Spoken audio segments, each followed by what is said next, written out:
Gavumenti yawera okukozesa obuveera kati ssabbiiti 2 era ng'ebikwekweto bikyagenda mu maaso mu kibuga ssaako mu bitundu ebitali bimu eby'eggwanga.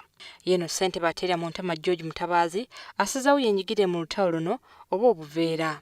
Mutabaazi alabudde abantu b'e Masaka ne Lwengo obuteetantaala kuteeka buveera mu maduuka ne mu maka gaabwe n'abalabula nga bw'agenda okubuyiga wonna gye buli. Ffenna tukole ki? Tusire obuveera, tuddamu kukwata ku buveera. Tulina ebintu byaffe, tulina embugo zaffe, tulina ebyayi mutwatwalizanga ebintu. Mwatwate abakyalina n'abantu bali bajja wano ebintu bye babyagala nnyo. Nze nno mu gavumenti eyange era gye nkulembera wano mu Lwengo district gwe nnyabo oba sseba kyakozesa akaveera katwale gezaako kunoonya nga bw'osobola olabe enkokoti.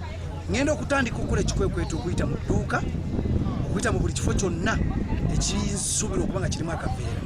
Eno ensi yange siiyo y'abaana baffe, tulina okutandika ogitegekera kati. Mutabaazi yabadde ku mukolo abatuuze n'abakulembeze mu disitulikiti ezakutwa ku Masaka kwe baatongolezza kaweefube w'okusimba emiti okuzzaawo ekitiibwa kya Buddu.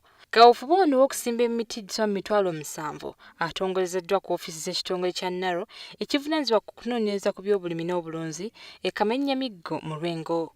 Omukolo guno ogwetabiddwako bassentebe ba disitulikiti ezakutwa ku Masaka, abaka ba pulezidenti mu kitundu kino ko n'abakozi ba gavumenti abatali bamu. Bwe nno ssebo banya bakoze akaveera tandikirawo kati nzija bwe nkusanga n'akaveera olwo lutalo saagala kuyomba nammwe bassebo ne banya baina ensi yaffe y'abaana baffe mugirongoose tusuule akaveera. Mu kaweefube ono abakulembeze basuubira okusimba emiti mu mitwalo 7 mu disitulikiti za Masaka, Lwengo, Kalungu ne Bukomansimbi. Essira basinze kuliteeka ku miti egy'ebibala nga kino kigenda kuyamba okutumbula eby'enfuna by'abalimi ssaako n'endya y'abaana. Essaza ly'e Buddu lirimu ku ago agali gamanyiddwa ng'agasinga okubaamu ebibala, emmere n'abantu abakoze ennyo.